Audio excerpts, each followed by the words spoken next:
5ই আগস্টের পরে একটি ঘরানার শক্তি তারা যথেষ্ট মাত্রায় তাদের মতাদর্শকে বাস্তবায়ন করার জন্য যথেষ্ট মাত্রায় সক্রিয়। তার বিপরীতে আমাদেরকেও সেই একই মাত্রায় সক্রিয় আসলে থাকতে হবে। সবাইকে শুভেচ্ছা। গণসংহতি আন্দোলনের পক্ষ থেকে আজকে ইফতারে যারা উপস্থিত হয়েছেন, বর্তমান বাংলাদেশ, আমরা এমন একটা সন্ধিক্ষণে উপস্থিত হয়েছি যেখানে বাংলাদেশের মানুষ জীবন দিয়েছে এই পুরো দেশটাকে সংস্কার করার জন্য। পুরো দেশ যা চলছিল সেটা আর চলবে না, এটা হচ্ছে মানুষের আকাঙ্ক্ষা। ফলে সেই আকাঙ্ক্ষা পূরণ করা বর্তমান অন্তর্বর্তীকালীন সরকার যারা এখন ক্ষমতায় আছে তাদের প্রধান দায়িত্ব। তারা সেটা কতদূর করতে পারছে কি পারছে না, বা কতদূর করতে তারা সমর্থ, সেটা অনেকখানি নির্ভর করে আমরা যারা রাজনৈতিক দলগুলো আছি তাদের রাজপথে আমাদের যে উপস্থিতি, রাজপথে আমাদের যে সংগ্রাম, রাজপথে আমাদের শক্তি সমাবেশ ইত্যাদির উপরেও। ফলে আমাদের সংগ্রাম শেষ হয়ে গিয়েছে সেটা আসলে আমার মনে হয় যে ভাবার প্রয়োজনীয়তা নেই। গণতন্ত্র মঞ্চ সেটা অনুধাবন করে, গণতন্ত্র মঞ্চ রাজপথে আছে। ফলে এই সংস্কারকে বাস্তবায়ন করার জন্য রাজপথের সংগ্রামকেও জারি রাখতে হবে এবং সংস্কারের বিষয়গুলোকে ক্রমাগতভাবে উত্থাপন করতে হবে, জোরের সাথে উত্থাপন করতে হবে।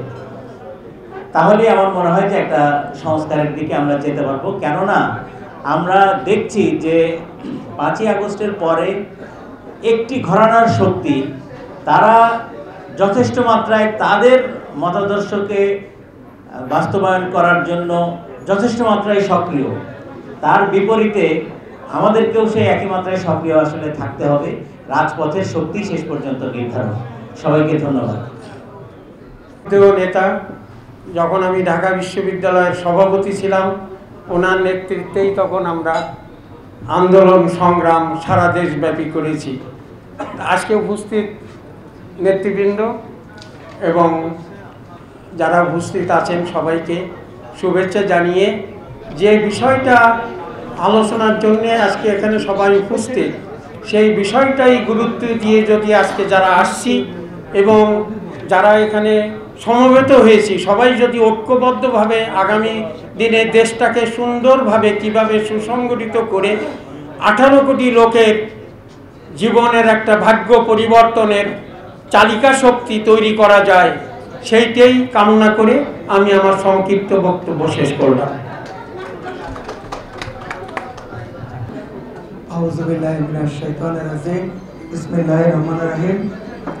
আজকের এই আয়োজনের সম্মানিত সভাপতি, শ্রদ্ধেয় প্রধান অতিথি, উপস্থিত জাতীয় নেতৃবৃন্দ, আমন্ত্রিত অতিথিবর্গ, আসসালামু আলাইকুম।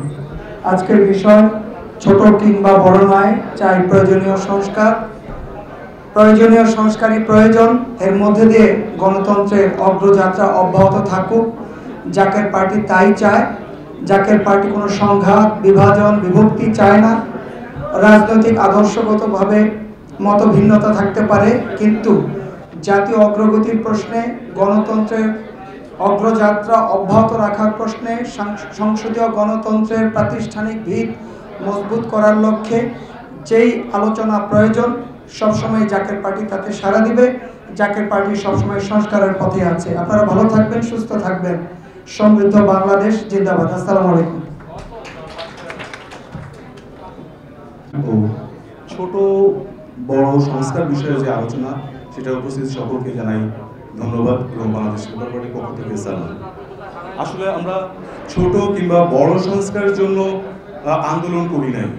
আন্দোলন করেছিলাম মানুষের ভোটাধিকার ফিরিয়ে দেওয়ার জন্য, গণতান্ত্রিক যে অধিকার, সেই অধিকার ফিরিয়ে দেওয়ার জন্য আমরা আন্দোলন করেছিলাম।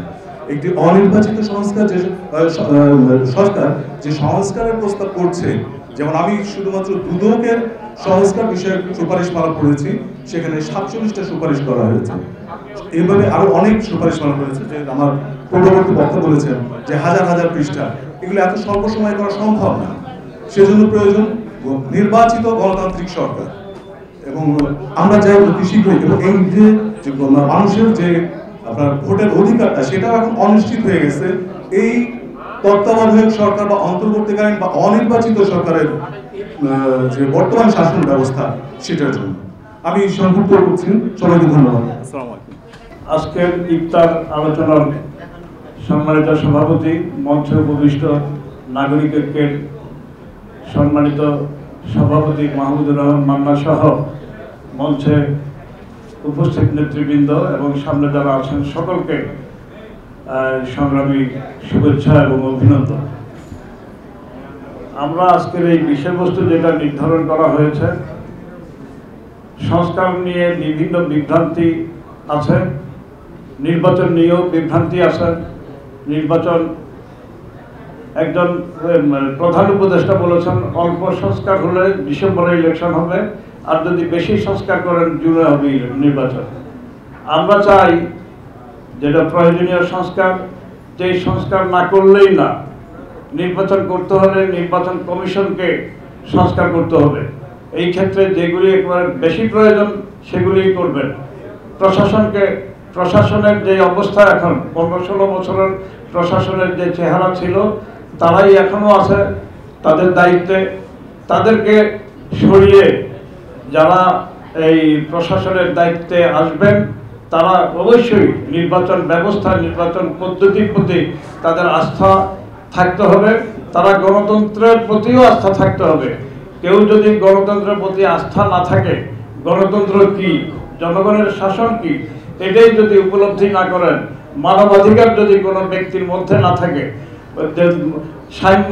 সাম্য মৈত্রী স্বাধীনতার আদর্শই যদি না থাকে, তাকে দিয়ে নির্বাচন পরিচালনা করলে সেই নির্বাচনের মধ্যে স্বৈরাচারের এই প্রক্রিয়াই বিদ্যমান থাকবে।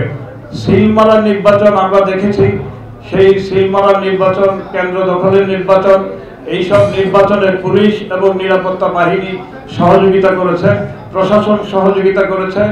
এই অবস্থার পরিবর্তনের মধ্য দিয়েই আমরা আগামী দিনে একটি নির্বাচন চাই, যেই নির্বাচনে জনগণের প্রতিনিধি নির্বাচিত হবে, সেই সংসদেই একটি সংসদ হবে, সেই সংসদেই আমাদের দেশের এই চলমান প্রক্রিয়ায় যে সংস্কার হওয়া উচিত সেগুলি হবে। সেই সংস্কারকে মানে একেবারে নির্বাচনের আগেই শেষ হয়ে যাবে বা এই সরকারই সব সংস্কার সম্পন্ন করবে, বিষয়টা এমন ভাবলে হবে না। আমরা আগামী দিনের সুন্দর বাংলাদেশ গড়ে তুলতে চাই। একটি সোনার বাংলা হিসাবে দেশ যাতে প্রতিষ্ঠিত হয়, কল্যাণ রাষ্ট্র হিসাবে এই বাংলাদেশকে আমরা প্রতিষ্ঠা করতে চাই। সেই দিকেই নাগরিক ঐক্য এগিয়ে যাচ্ছে। নাগরিক ঐক্যের সাথে গণতন্ত্র মঞ্চ এবং আমাদের সাথে আরো অনেক রাজনৈতিক দল আছে যারা ভাবছেন আগামী দিনে একটি সমঝোতার আদর্শিক ভিত্তি কিভাবে তৈরি করা যায়। আপনাদের সকলকে ইফতার মাহফিলে অংশগ্রহণ করার জন্য আন্তরিক অভিনন্দন। আমাদের অনেক ত্রুটি বিচ্যুতি হয়েছে, অনেকেই এসেছেন, বক্তব্য দিতে পারছেন না।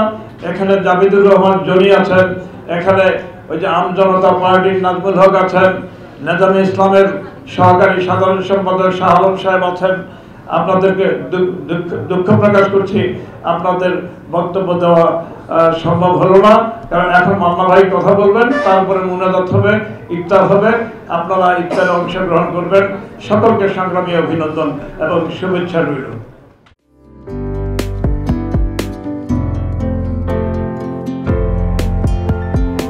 পহেলা জানুয়ারি 2025 ইউটিউব জার্নালিজমের অগ্রদূত changetv.press 6 বছর পেরিয়ে পা রাখলো গর্বিত সাথে।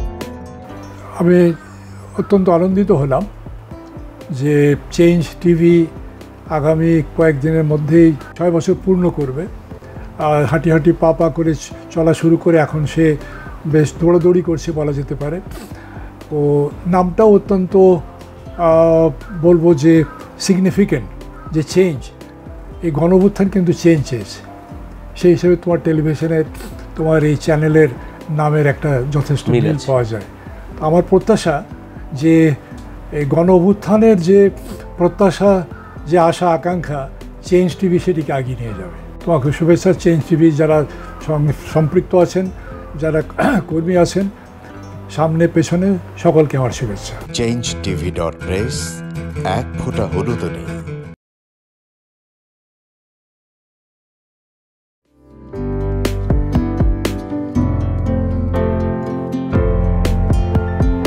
1 জানুয়ারি 2025 ইউটিউব জার্নালিজমের অগ্রদূত changeTV.press 6 বছর পেরিয়ে পা রাখল গর্বিত বিসমিল্লাহির রহমানির রহিম। 1 জানুয়ারি 6 বছর পূর্তি হলো চেঞ্জ টিভির। গত 6 বছর ধরে বাংলাদেশের আনাচে কানাচে থেকে এবং গুরুত্বপূর্ণ সকল খবর ইন্টারভিউজ নিয়ে আসছে আপনাদের সবার জন্য চেঞ্জ টিভি। আপনারা সবাই লক্ষ লক্ষ ফলোয়ার্স এতদিন ধরে ফলো করেছেন চেঞ্জ টিভি, আপনাদেরকে সঠিক বার্তাটা দিয়েছে। আমি আশা রাখি এরপরও বছরের পর বছর তারা এরকম সঠিক বার্তা দিয়ে যাবে এবং লক্ষ লক্ষ থেকে কোটি কোটি জনতা তাদের ফলোয়ার্স হবে। তাদেরকে সাধুবাদ জানাই। changeTV.press এক ফোঁটা হলুদও নেই।